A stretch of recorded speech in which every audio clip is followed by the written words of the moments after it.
I didn't see you there. Just give me a moment here. I am trying to get this acoustic panel set up on the wall of my makeshift studio here in order to try and decrease some of that sound coming from outside.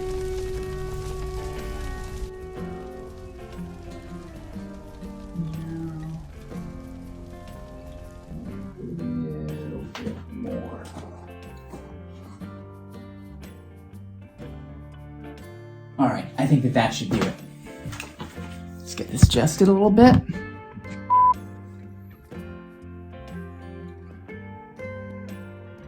Where's that music coming from? Alright, so we are back, and in the previous video I discussed building this ball python vivarium from scratch. After I'd completed the actual vivarium build itself, it was time to get the background and furnishings made. I carved out a rock texture in the foam backdrop using a wire brush drill attachment. This is a long and messy process, but it does yield good results. I recommend wearing eye protection and a mask if you're going to use this technique.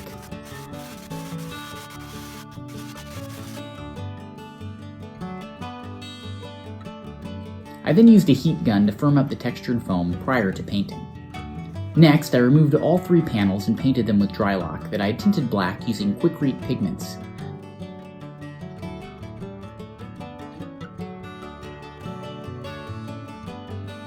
I proceeded to use a dry brush technique.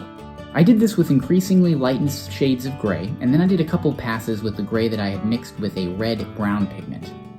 I mixed some brown quick-read pigment into a spray bottle with regular tap water. I then moistened the panels and sprayed the panels with the pigment to add some additional color and weathering.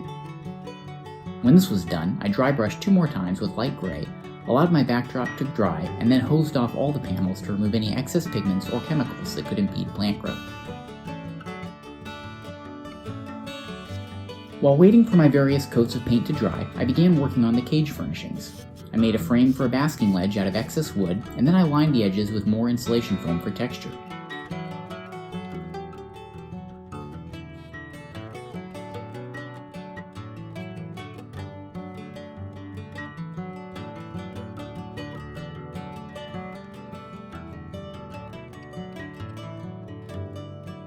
I drilled the center out to allow the snake to move up onto the ledge without exposing himself, and the remaining surface was lined with ceramic tile and covered over with play sand mixed into waterproof PVA glue.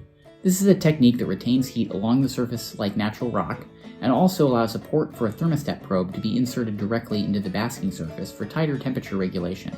This is a technique that I borrowed from Roman Mirren, and I will link his discussion of it below.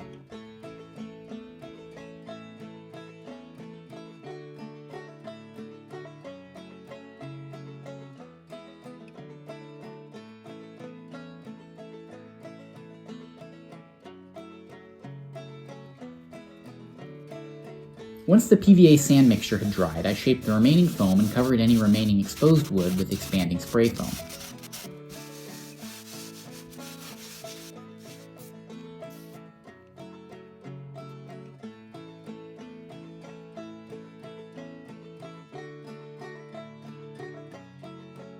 Next, I made 2 hide boxes out of remaining OSB, one to go under the basking ledge and one adjacent to create the appearance of a rock ledge extending across a portion of the enclosure. These hides were 12 inches by 8.5 inches by 4 inches, and I assembled them using wood glue and screws. I then sealed the wood with Drylock. I sprayed the frames black using Krylon Fusion spray paint, drilled a 3-inch diameter hole in the top of one of them to allow the snake to move from the hide to the top of the basking area, and I used additional foam to conceal them in the enclosure.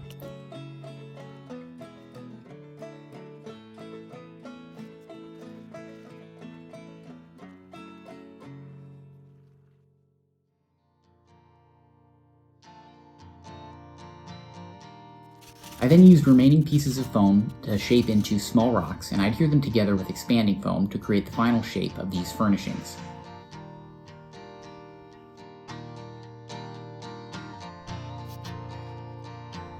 Once my overall structure was shaped and completed, and the foam tightened up with a heat gun, I painted them in the same fashion that I had painted the backdrop, beginning with a gray so dark it was nearly black, and then dry brushing increasingly lightened highlights onto the structure.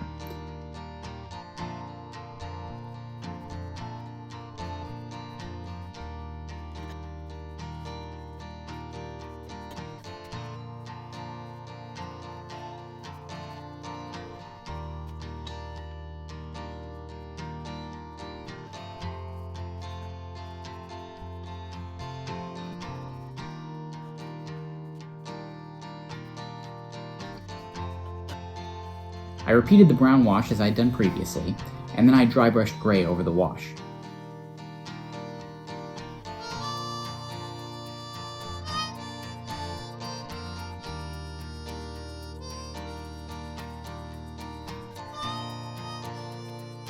This time I used shades of green acrylic to paint between the fake rocks to make it look like moss.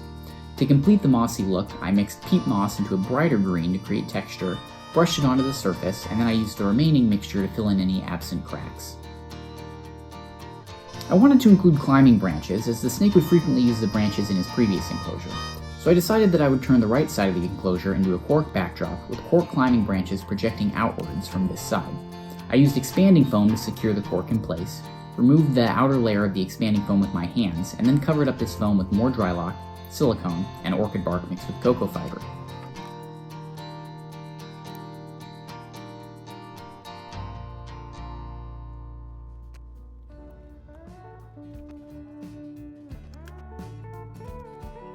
I then used silicone to adhere all 3 background panels into the Vivarium.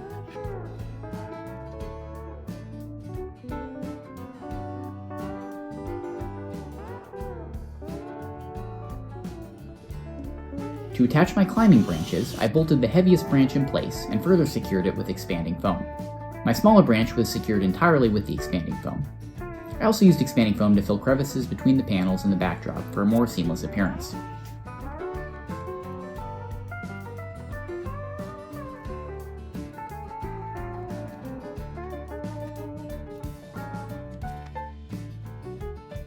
I used my remaining spray foam to cover up the edge of the tub track, carved it out, and covered up all exposed edges with silicone and cocoa fiber.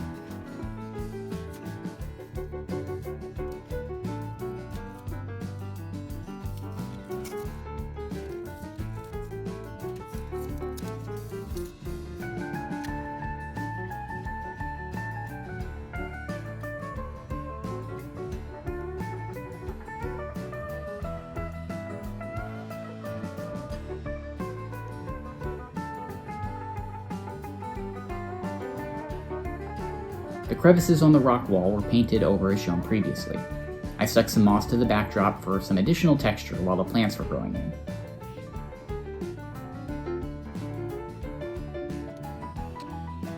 Finally, after spending months on this project, it was time to plant it. I used Leica hydroponic pebbles as a drainage layer and separated the drainage layer from the substrate with fiberglass window screen. I used a combination of homemade ABG substrate mix and leftover tropical substrate from my previous vivarium.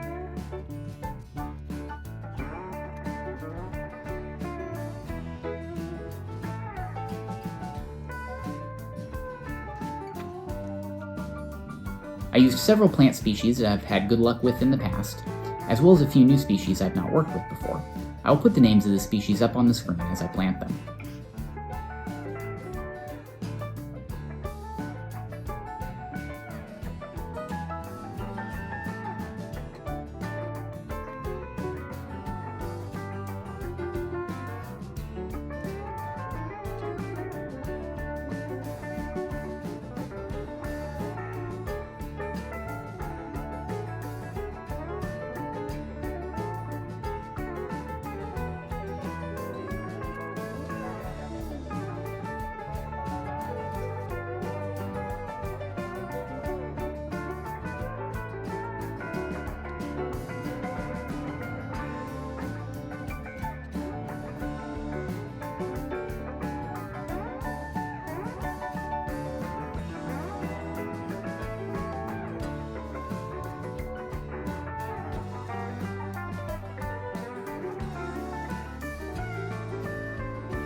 When the enclosure was finally planted, I used Repti chip as the substrate that the snake will actually be in contact with, and I let the enclosure grow in for a month before introducing the snake.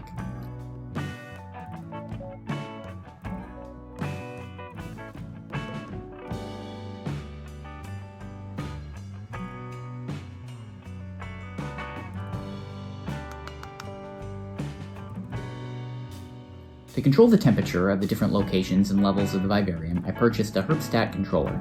This is probably overkill, and I'm sure good results could be obtained with less costly thermostats, but as I discussed in part 1 of this video, my Python is very old and seems particularly sensitive to cool temperatures in his old age, so I wanted to ensure that all locations in the Vivarium were staying in the upper end of the recommended ranges, with less of a nighttime drop than I would have allowed when he was younger. This particular model of Herbstat will also alarm if the enclosure gets too cold or too hot, and it tracks the highs and lows over time, so it should enable me to exert the maximum amount of control over the parameters in the enclosure. Previously, I used a gradient ranging between the mid to low 70s to mid 90s, and I trusted the snake to thermoregulate appropriately. But recently I've been trying to keep the temperature gradient about 80 degrees in the cool hide, ranging up to the mid to high 90s in his basking spot. This drops to the high 70s at night, with his rack tub hot side staying 88 and the cool side staying in the mid to high 70s at all hours. To heat this Vivarium, I'm currently using an incandescent basking bulb, a halogen bulb for daytime background heat, and a ceramic heat emitter for nighttime background heat. For the rack tub, I'm using an old school heat tape mat. For lighting, I'm using 3 LED strip lights, a single LED bulb, and an old recycled T5 UVB tube that was used with my chameleon but has degraded over time to the point that it is now generating a lower UVI that's appropriate for a ball python. I experimented with several different products before arriving at this particular setup. The room that I keep my reptiles in also has a western exposure and gets a decent amount of natural light during the day.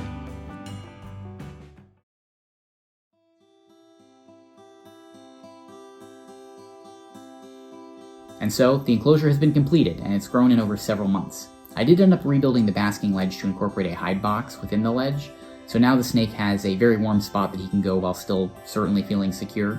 The top of this ledge and the hide are also covered in the PVA sand mixture to allow them to absorb heat and radiate heat after the lights go out. I have also removed the hide beneath the ledge as it was hard to keep warm, and instead this is now where one of his water dishes is located, as well as some extra space to move around.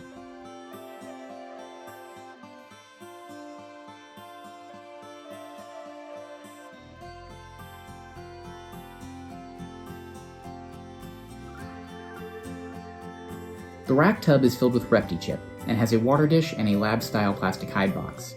This tub is kept at a higher humidity than the rest of the enclosure, and he will generally retreat into this level when he's going into shed. I've seen a lot of reports about ball pythons basking when provided with the basking opportunities. I will say that the snake doesn't really bask very frequently, if at all. He will come out after the lights turn off, and he seems to take food more readily after dark. This may be a result of his advanced age, or it might be just the personality of my individual animal. While I rarely see him moving around during the day, he will reliably emerge in the early evening. I have LEDs set to turn off before the UVB and basking lights to simulate sunset, and at this time he'll generally poke his head out of wherever he is hiding. And if it's getting close to a feeding, he may start moving around his enclosure, kind of looking for something to eat. Otherwise, he just hangs out, moving from hide to hide, sometimes pausing to stretch or to get a drink of water, but generally most of his activity seems to be truly once all the lights are out. The snake is doing well with the current setup. He's eating regularly and showing no further respiratory signs with the current thermostat and heating. I'm going to keep a close eye on temperatures during the winter to make sure this setup does not have any major fluctuations in nighttime temperatures, and this should allow me to minimize the chance of recurrence of any of his respiratory issues. I mean, overall, I have been very lucky to have had animals as long-lived as my pets. I've done a decent enough job that the snake and my chameleon Spicoli are well into age ranges where they would be considered senior citizens and have lived beyond their natural lifespans in the wild. I do wish that they would live forever, but as I know this is not the case, I'm doing my best to help them get the most out of the time that they have left. There isn't a ton of information out there about caring for geriatric reptiles, so I'll probably post any insights that I gleaned from the experience to try and just help out anybody who's lucky enough to see these animals into their golden years. As always, thank you so much for watching. Please like, comment, subscribe, and hit the bell thing, whatever that is.